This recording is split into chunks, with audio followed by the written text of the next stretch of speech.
ప్రభు నందు ప్రియులారా, ప్రభువైన యేసుక్రీస్తుల వారు ఒకరోజు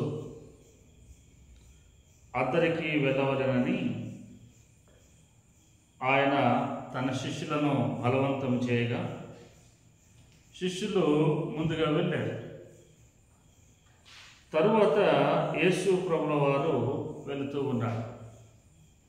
సముద్ర ప్రయాణము, ఓడ మీద. దేవుడి మాట జ్ఞాపకం చేస్తూ ఉంది. మత్తయి సువార్త 14వ అధ్యాయము 25వ వచనములో, రాత్రి 4వ జామున ఆయన సముద్రము మీద నడుచుచు వారి యొద్దకు వచ్చెను. సముద్రము మీద నడుచుచు అని జ్ఞాపకం చేయబడింది. ఈ మాటే యేసు ప్రభుల వారు ఈ భూమి మీద ఏమై ఉన్నాడో తెలియజేయబడుతుంది. ఆయనలోని దైవ లక్షణాలు, ఆయనలోని దైవ గుణములన్నిటిని కూడా ఒక్కొక్కటిగా జ్ఞాపకం చేయబడుతుంది.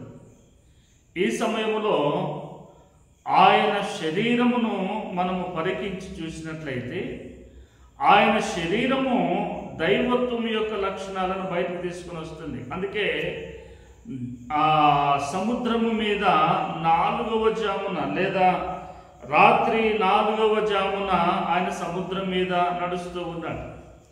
ఏ మనుషుడు కూడా నీటి మీద నడవలేదు, కేవలము ప్రభు మాత్రమే. అందుకే ఆయన దేవుడు, దేవుని కుమారుడిగా నిరూపించబడుతూ ఉన్నాడు. ఈ మాటలే, ఈ పనులే, ఈ క్రియలే ఆయన దైవత్వమును గురించి జ్ఞాపకం చేయబడుతుంది.